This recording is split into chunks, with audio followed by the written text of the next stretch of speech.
Hello, welcome to my channel. It's so good to see you. And if you're new here, it's nice to meet you. I'm Monty, and today I want to talk about a book that I did not like. Normally on this channel, I talk about all things sci-fi and fantasy romance, and usually give recommendations and talk about books that I really liked. But today, I feel the need to talk about a book that just sent me. Like, it put me in a completely different headspace than most of the books I read. And if you'll indulge me, I'd like to explain my thoughts and my feelings on this book because I have a lot of them. I'm someone who reads a lot of sci-fi and fantasy romance and all the subgenres that kind of come with that. And I know a lot of people think that romance is kind of trash literature, or, you know, it's not highly respected. And that's fair. But I love it. And I find that romance is the safest genre out there because I always know that at the end of the story, no matter what the characters are going to go through, they're going to have a happily ever after.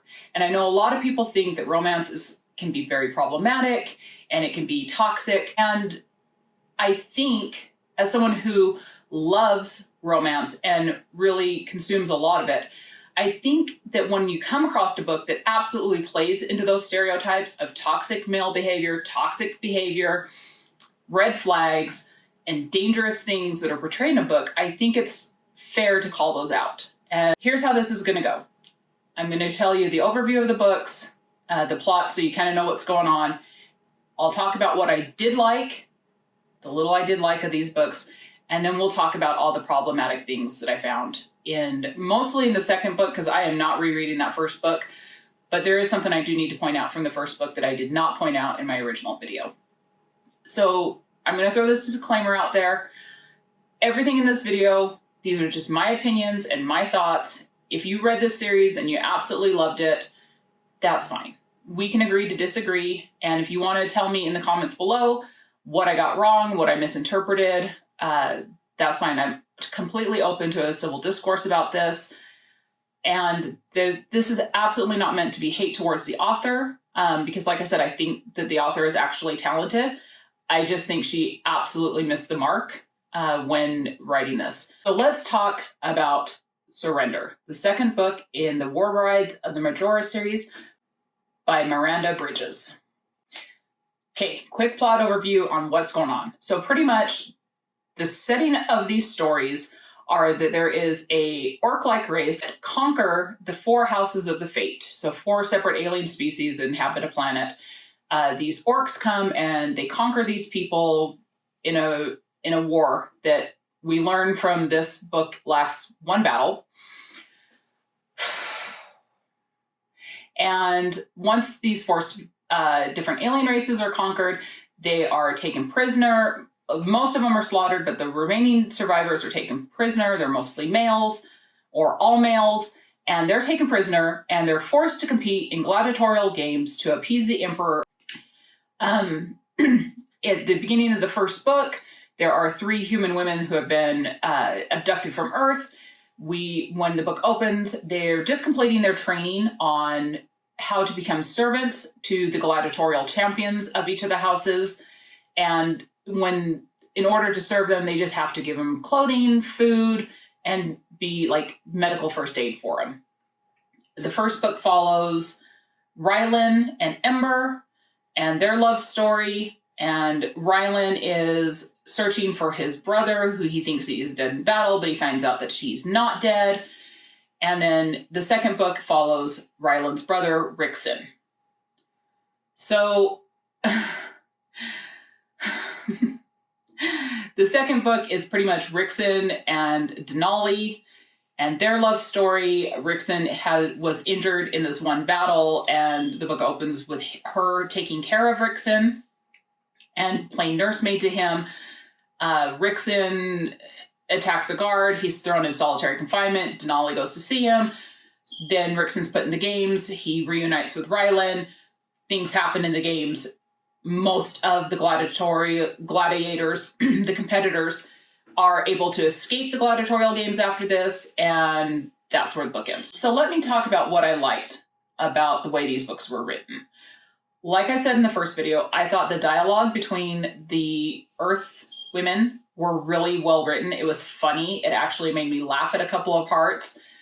And I just think that was handled like well. It was, and I thought that this book was going to be a lot more like cheeky than it was, because the whole premise of these 4 alien races is that they're based on the Harry Potter houses. So you have this alien race that can change into griffins, so Gryffindor. You have an alien race that are like snake-like, so Slytherin.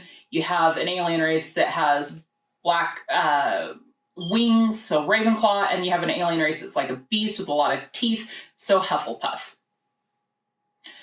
You would think, I mean, it's kind of a funny, silly, nonsense premise, so you'd think that this book is going to be silly, nonsense, fun, like a good time. It's not. Neither of these books are. And like I said, but the dialogue between the characters is fun and witty.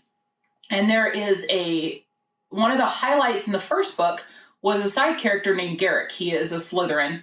P.S. We're going to call them by their house names. Once again, it's easier for me. But there's a Slytherin named Garrick who is absolutely hilarious. He was my favorite character. He is snarky. He is sarcastic. And he provides so much comedic relief in that book, and it is absolutely needed. But he was only in there very short amounts of time. And in the second book, there is a side character. We get introduced to her in the first book, but she plays a bigger role in the second book, still just a side character, who is absolutely freaking hilarious. Like, she makes me laugh.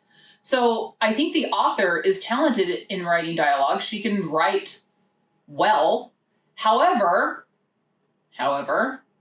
there are so many toxic tropes and characters in these 2 books. It's insane. So let me start with a bit of the nonsense, just to kind of give you a sense of the nonsense, and then we'll kind of work our way up from nonsensical to dangerous.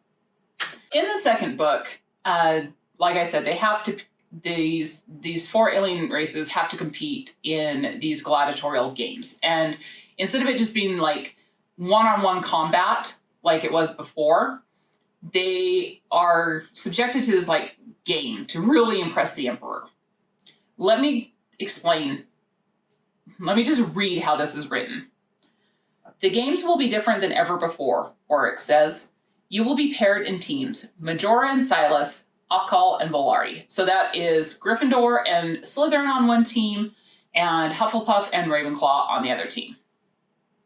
Oryx makes a slashing motion with his hand and quiets the snickering. You will see 2 obelisks, one at each end of the field, with a large ring at top. There will be 2 types of glowing spheres, each having a different value. The blue is worth a single point, while the golden one is worth the game. I frown. All it takes to win is getting the golden one through the competitor's ring. They're playing Quidditch. They're playing Quidditch. And if you think that I'm joking here, 3 pages later, from Denali's point of view, the setup of the arena is like a game of Quidditch, except the players don't require broomsticks. I find it ironic that the House of Fate resemble a certain magical academy's houses. And by ironic, I mean I freaking love it. So you can see that this book is utter nonsense to begin with. It is a silly premise, a silly plot. Somehow these alien races are absolutely the Harry Potter houses come to life. The magical Colosseum is Hogwarts somehow. And now we're competing in Quidditch. Okay. That's not super toxic. It's just silly. So the second thing that just grated on my nerves from this book is that the orc race happens to be the dumbest, yet most generous conquering race ever. like, they're not good captors. They're not good bad guys. I almost feel like when I was reading this that there was absolutely no stakes in any of this because the captors were stupid and they absolutely gave the heroes everything they wanted. Everything. Let me give you an example. So when Rixen is thrown into solitary confinement and Denali sneaks down to see him. He's been there for a while. The timeline in this book is bizarre anyway, but she sneaks down there to see him and she has to seduce a guard to do it. And when she's kissing the guard, then she like makes him pass out.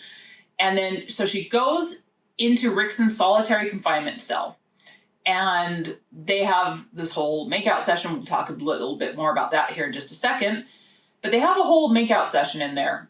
When she's going to she's trying to sneak out of his cell because she's like, oh, I've got to go. You know, I've been here too long. The warden of this place catches her. He says to her, I can smell the guard on you. I can smell Rixen on you. You know, and she's like, oh, I was seeking male attention. The warden, in order to punish Denali, gives her to Rixen. The warden gives Denali and Rixen exactly what they want as punishment. This is stupid. How did the orcs conquer one army, conquer 4 different armies when they make this dumb of decisions? Make it make sense for me. Let me give you another example. So when they're competing in this gladiatorial game, right? The 3 women that were attendants to the champions from the first book, they're like tied to these stakes in the middle of the arena, and Denali is promoted to be an attendant. So Gryffindor has an attendant, Slytherin has an attendant, Hufflepuff has an attendant. Ravenclaw has no attendant. Logic would dictate you take Denali, put her in Ravenclaw clothes. Plus, by this point, Rixen has already marked Denali as his mate. Because in these books, like, there's always like, they always have to bite their mates and then they wear some magical mark that everyone else can see but the humans. So the warden knows that she is Rixen's mate. This even more supports the fact that she should be dressed in Ravenclaw colors. Why? Because it would infuriate Rixen. It would probably infuriate all of the Gryffindors to see one of their own's mate dressed in the opposing team's colors. It would make for better games. They would be so riled up and so furious that I could just imagine Rixen wanting to K-word all of the Ravenclaws. You know, he would fight so much better. But what does the warden do? Take a guess. You have 3 seconds. Put it in the comments below what you think he does. Did you guess? Cool. Yeah, he puts her in Gryffindor colors. Once again, he gives Rixen exactly what Rixen wants. What the most generous, conquering race you could imagine. There is no way I buy that these orcs absolutely conquered these 4 other armies. No way. So let's talk about Denali and why she's the worst character ever. Maybe not the worst character ever, but she is absolutely not a good character. So in this book, it's kind of hinted at that Denali's having some internal dialogue when we first meet her, and she's thinking about how her mom told her that she was never going to be picked as a first wife because of she didn't behave correctly. You know, she has her excuse me, the way she acts would never allow for her to be picked as a first wife. And we later learned that she was going to be forced into an arranged marriage, and her parents were super religious. So to me, that says, cool, she's in a polygamous cult. Now, disclaimer, I am not saying polygamy in itself is wrong, and I'm not here to, crap all over like relationships that are polyamorous or even polygamous, because if everyone is of age and everyone is consenting, that is fine. Those kind of relationships can work. If they work for you, that is wonderful. However, when it is forced and people are underage, then I think it's gross and wrong. So that's Denali's background. At least that's what I inferred from it. Sorry, I'm from Utah. That's just the first thing that comes to mind. So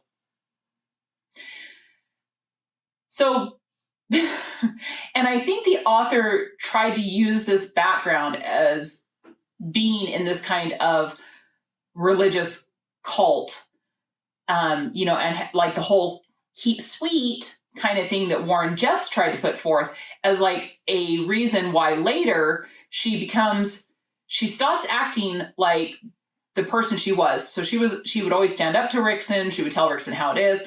And she becomes the most subservient. So after they all escape from the gladiatorial arena, when they're escaping, Rixen rescues Denali. And he won't go back because he is more concerned about keeping her safe, and he doesn't think he can keep her safe and go rescue her friend. So they get in a huge fight after this. Huge fight. She pretty much acts like she doesn't want to be his mate, doesn't want to talk to him, doesn't want to be around him. And Rixen doesn't understand this. He's, he's very angry about it himself. And then the three women go talk to Denali and say, don't worry. There was another Gryffindor that went back to save your friend. She's fine. That's probably her mate. And so everything's going to be fine. And then Denali's like, oh my God, I acted so dumb. I shouldn't, I overreacted. I need to talk to Rixen. So Rixen comes back. Now this is where Denali should apologize for her behavior. Say, look, my behavior was wrong. I shouldn't have put all that on you. I acted poorly. Take accountability for your actions. And here's the thing is, her feelings were valid. Like, she was upset that her friend was left. Her actions, probably not so. She probably should have communicated more. And to apologize for this is the right thing to do. Apologize and say, look, my emotions were heightened. I was scared for her. But I'm sorry for the way I behaved or the way I acted or the things I said. That was wrong. That's taking accountability. She doesn't do that. In order to apologize, she drops to her knees.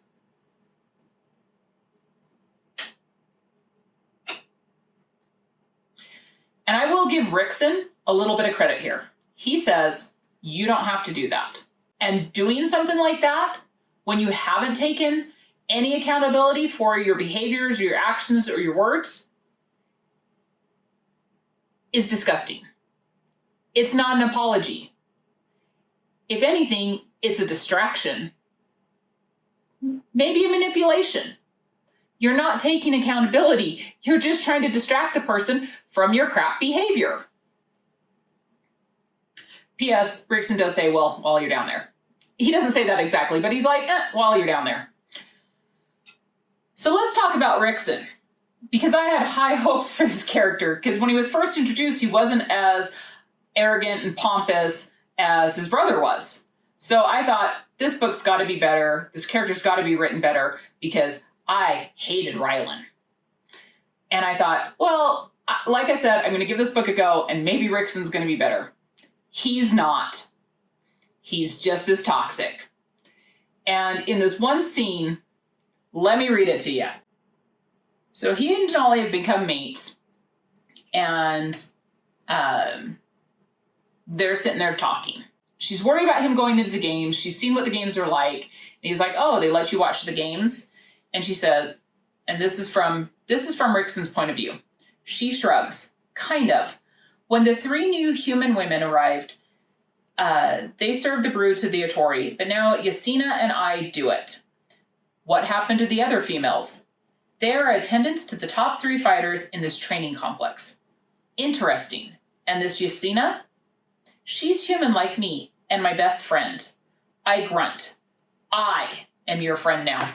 Rixen, step back, sit down, take all the seats.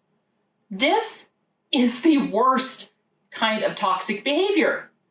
When you get into a relationship with someone and you think you found the one or whatever, that's great, that's wonderful. But under no circumstances should that person ever try to be the only thing in your life and then try to cut out all of the people that were in your life, your friends, family, whatever. That's toxic. That's scary, and I'm throwing up all the red flags. I hate it. I hate it here. I hate how this character was written. I should have stopped here. I should have stopped here because when I read that, the physical reaction I had to that was beyond. This is not the kind of characteristics you want in a hero. This is villain type of behavior. And there's another scene between Rixen and Denali that just made me want to throw up in my mouth. And it's when Rixen's in the cell, in his solitary confinement, and Denali sneaks in there. She brings him food, she brings him towels to wash with. Let me read how it's described when she first meets him in the cell. From Denali's point of view, I take in his appearance and bite my lip to keep from commenting on his unkempt state. His hair is grungy and matted, now a darker shade of golden blonde, and his bronze skin is covered with a layer of dirt. The beautiful pearly shade of his wings is now gray due to the filth coating them, and the tips are almost black with grime.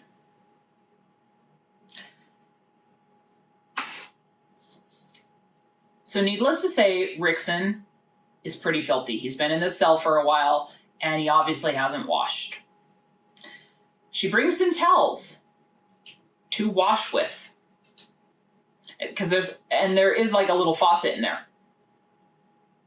Instead of this happening, he instead makes out with her and has a love scene with her. And when I read that, all I could think is at the very best possible outcome of this is yeast infections. It wasn't steamy. It wasn't sexy. It was gross. And this is why in both of these books, I kind of skimmed over the love scenes, is because they're not good. And they really weren't my cup of tea. Normally, I don't have a problem with love scenes. I read them. They're fine. This one was gross. The other one I'm going to talk about is super dangerous and problematic. And I owe everyone out there that watched my other video about this series, the one from the Kindle algorithm recommending me things, a huge apology. Because I did talk about in there that, there were non-vanilla love scenes. And there absolutely were.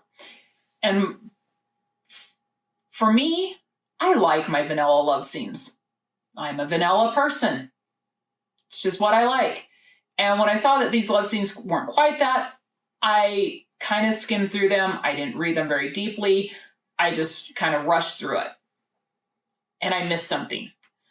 And it wasn't until I was reading this that there was like this weird feeling in the back of my head, like a little, just an itch in the back of my brain that told me that I missed something, that there was something in there that I probably should have flagged and made apparent to everyone, and I probably should never have talked about this book.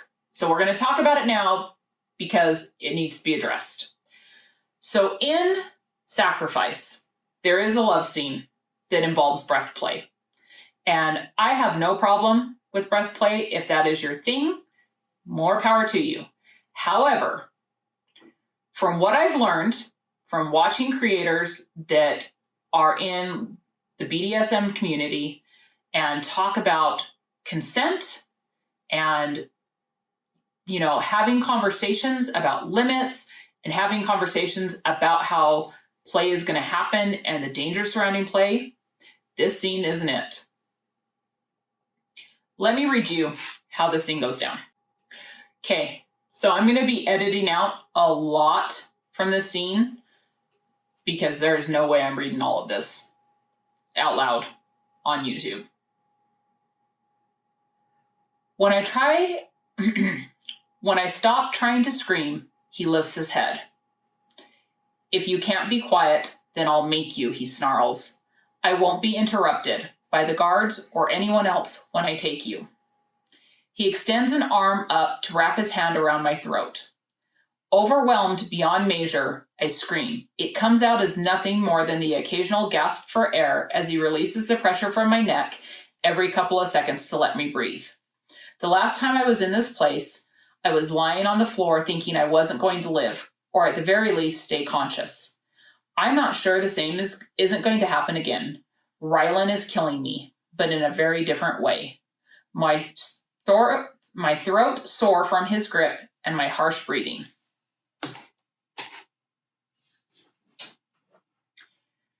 He doesn't ask for consent. He doesn't say he's going to do this. He does it to make her be quiet. This is dangerous. This is toxic. This is assault. At best. At worst, it's attempted murder. Now, like I said, if it's your thing and you give consent and you know what you're doing and you know the dangers, that's fine. But breath play is dangerous. That is cutting off someone's airways. And when you do that to a partner and you haven't talked about it before and they haven't consented to this, wrong. This is wrong. And it should never be portrayed like this and made to be seen as something sexy. It's vile. It is vile. Now, and I understand that in like romance books, it's not cool to have conversations about things, and it's not cool to, it'll ruin the moment. No, consent is key. And I will always call a creator out and say it's problematic when they don't have consent in their book. And even though the act of the intercourse in this was consensual, the breath play, was not. And she even says it. She felt like she was dying. Disgusting. Disgusting. Because there's no consent. She wasn't informed that this is what he was going to do. And I understand in this scene, like, she likes it later. Not the freaking point. It is dangerous to put stuff out here like this and make it seem like it's okay for this to happen. Anyway, those are my thoughts on this book. I'm disappointed because, to me, these are the kind of things that give romance a bad name. This kind of behavior, this kind of dangerous, toxic, problematic tropes, traits, descriptions, scenes are truly what give romance a really bad name. And I don't think it's okay. And like I said, I think the author can write. And I just want better. If I could give this book 0 stars, I would have given it 0 stars. Both Sacrifice and Surrender get 1 star from me. I will not be reading the 3rd book. Now, if you do disagree with me, if you read things differently, like I said, let me know in the comments below. I'm definitely open to hearing some different viewpoints, and maybe I came into this and saw it from a different perspective and I'm reading it wrong. If you want to see more from me, please consider hitting that subscribe button. Hit the bell notification so you know when I post. You can leave a thumbs up if you like this video.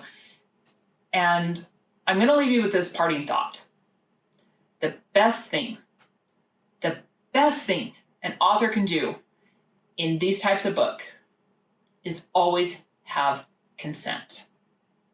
And we don't need to have every alpha male be a toxic, manipulative, pompous, arrogant,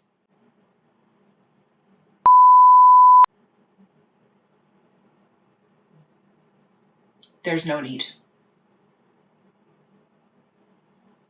Take some time for yourselves.